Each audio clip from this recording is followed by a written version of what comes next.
I love you, Allah. When Makkah threw him out, and 10 years later they were able to return finally, and there was peace in Arabia.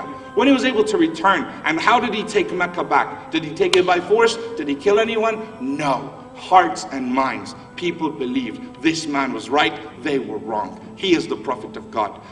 Villages and villages, towns and towns, cities and cities embraced Islam and joined him, and they said, let's go to Mecca and talk to the Quraysh.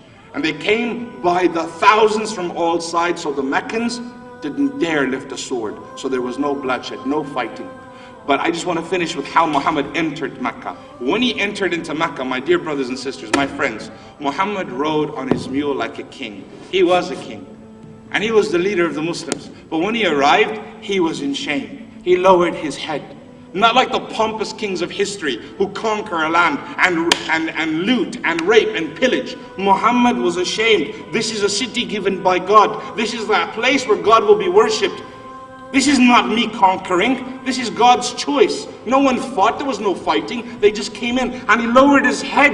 And the closer he got to Mecca, my dear brothers and sisters, please excuse me if I get emotional, but the sight of him is just so overwhelming. He lowers his head more and more. And he is so embarrassed until his head touched the neck of the mule. He was that ashamed that people would be taken. And you're riding in. People will look at you like you're some kind of king. He said, no, I am just a man.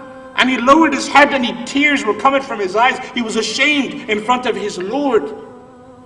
But he not be arrogant and pompous. And he heard someone say, Hada yawm. People remembered what the Qurayshis did to them. They remembered their wives being cut open. They remembered the mother being stabbed in the abdomen in the privates. They remembered many horrible things. The Prophet's own daughter, pregnant, was killed in Mecca. Why? Because they said God is one. The persecution still continues in many places around the world. But how did the Prophet respond? He heard one of them say while crying, while lowering his head, he said, this is the day we're going to get our vengeance. We'll deal with the people who harmed my family. And he panicked and he raised his head and he shouted. He said, La hadha yawmu rahma.